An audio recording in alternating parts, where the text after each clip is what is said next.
The Ukrainian port city of Odessa comes under missile attack a day after Kyiv and Moscow sign a key export agreement to get grain out of southern ports.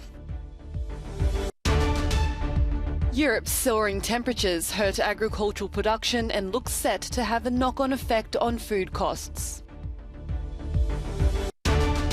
Travellers in the UK face 6-hour delays at the port of Dover, and officials warn it will only get worse as school holidays begin.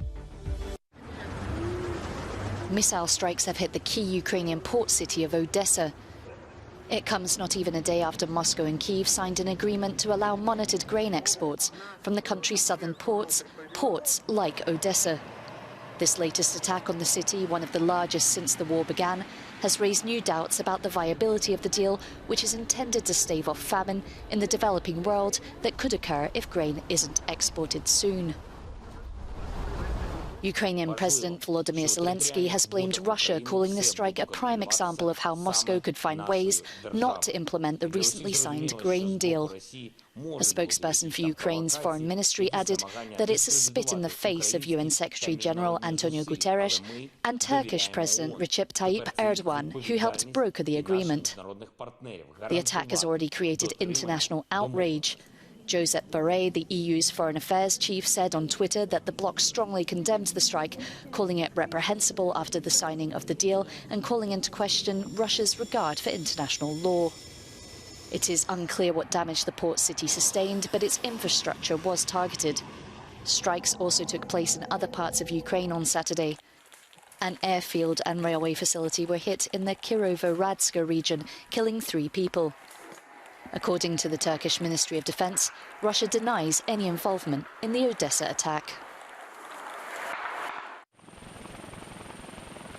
Italian wildfires have crossed the border into Slovenia, forcing residents in nearby villages to flee.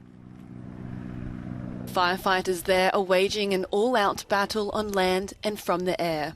The tough terrain has made it impossible to get to the centre of the blaze, forcing emergency services to only fight from the edges and above. In Greece's northwest, reinforcements have arrived to battle a new, threatening fire that broke out in a forest on Thursday. The vegetation consists mainly of pines, making their task a difficult one. And in France, the damage from raging wildfires is slowly being revealed. Officials say a long and costly reforestation will follow. President Emmanuel Macron has promised to replant and rebuild after visiting the region of Gironde, where more than 200,000 hectares have been scorched. And the fire aftermath is coming to light in Spain too. Charred grapevines and gutted houses. The country's wildfires started in spring when Spaniards experienced the earliest heat wave in 2 decades. The UN says the Mediterranean region is warming 20% faster than the global average.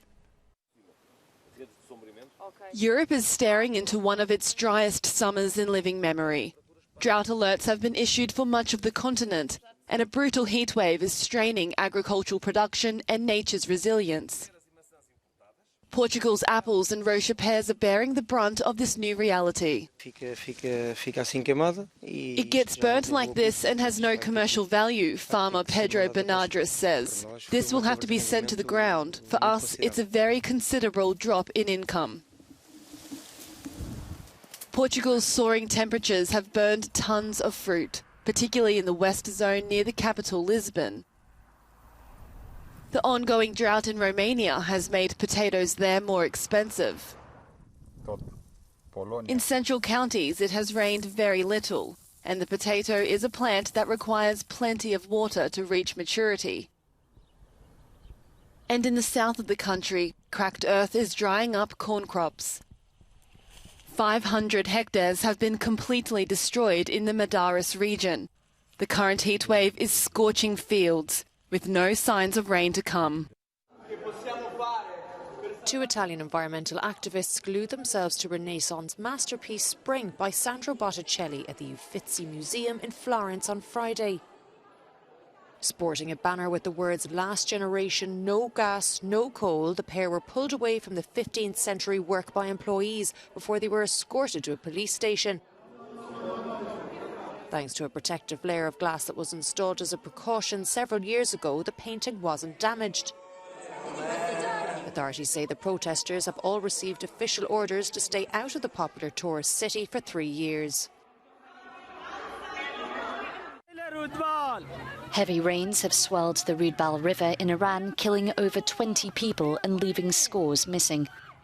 The effects of the flash floods were made worse by the country's sustained drought that is being blamed on climate change. The southern Fars province was the most impacted, with the towns of Ij and Rudbal in the central parts of the Esteban region taking the brunt. According to local authorities, over 50 rescue teams have been sent to help with search efforts. The dangers of flash flooding have also been exacerbated by the widespread construction of buildings and roads near riverbeds.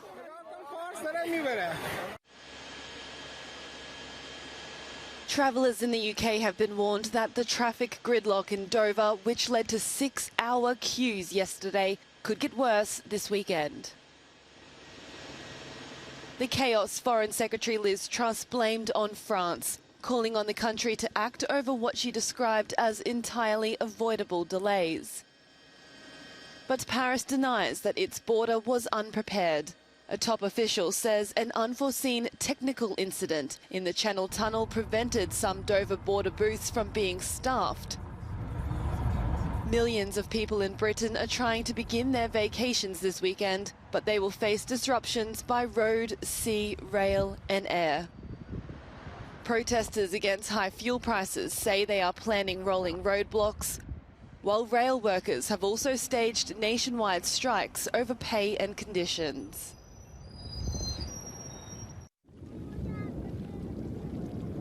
This glistening white bridge suspended above Croatia's Adriatic Sea opens to traffic in 3 days' time. And Croatians are counting down because the historic project will link the southernmost region with the rest of the country. The country's independence from Yugoslavia in 1991 left Croatia's Adriatic coast cut into two by a tiny stretch belonging to Bosnia. It is only now that we are becoming a part of Croatia, this shellfish farmer says. People here were simply isolated and we were forced to travel through 2 border crossings to get to the rest of the country. The Pelja-Shuts Bridge is part of a state road that goes around the Neum corridor and is part of the road connection with the Southern Dalmatia project.